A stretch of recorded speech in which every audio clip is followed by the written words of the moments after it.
Hi, and thanks for joining us once again at Ultimate Cry. Today we're going to be talking about a topic that I've entitled, The Love of God. The Bible tells us in the book of Exodus chapter 33 that Moses, the prophet of God, asked God something that no other human being had ever asked God up to that time. And that is this: God, show me your glory. According to Exodus chapter 34, what God does is he answers Moses' question. You see, we as human beings, we usually think of God's glory as some light that just emanates from his being or from his person. But when God revealed his glory to Moses, he revealed that it was more than this.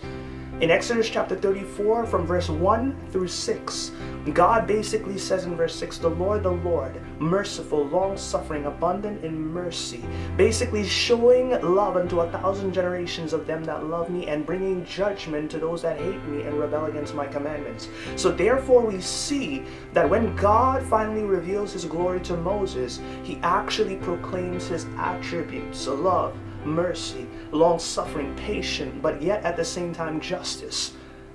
But how do you take all these attributes and sum them up?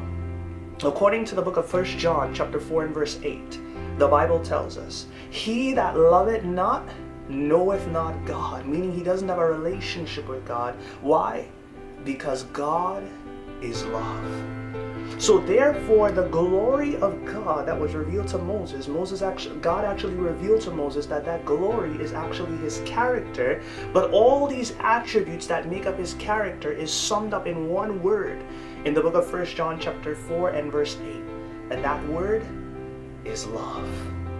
Therefore, the Bible tells us that God is love.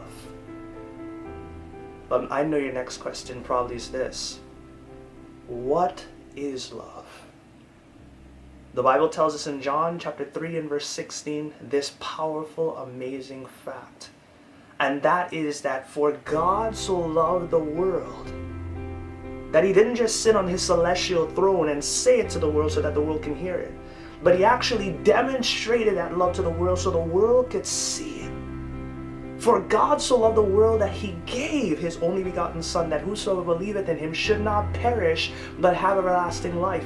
This is why this goes in parallel with Romans 5 verse 8, which says, for God commended his love toward us in that while we were yet sinners, what did God give his Son to do? Die for us. Therefore, God demonstrated his love to the world, that the world can see that God was willing to sacrifice all for the sake of humanity. Therefore, love is simply this: sacrifice.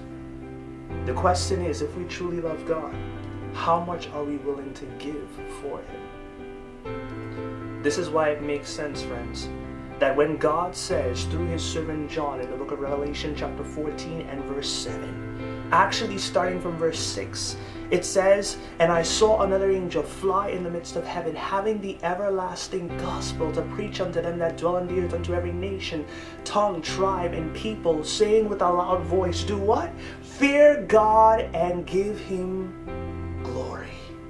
Meaning, give him love. Meaning, sacrifice all for him, because he has given all for you. You see, what does the Bible say to us in John chapter 3 and verse 16? For God so loved the world.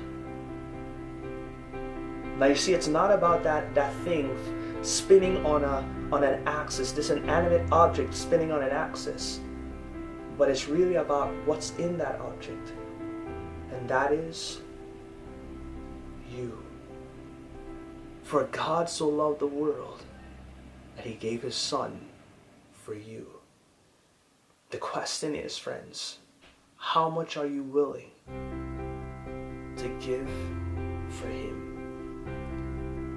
Fear God and give glory to him, for the hour of his judgment is come.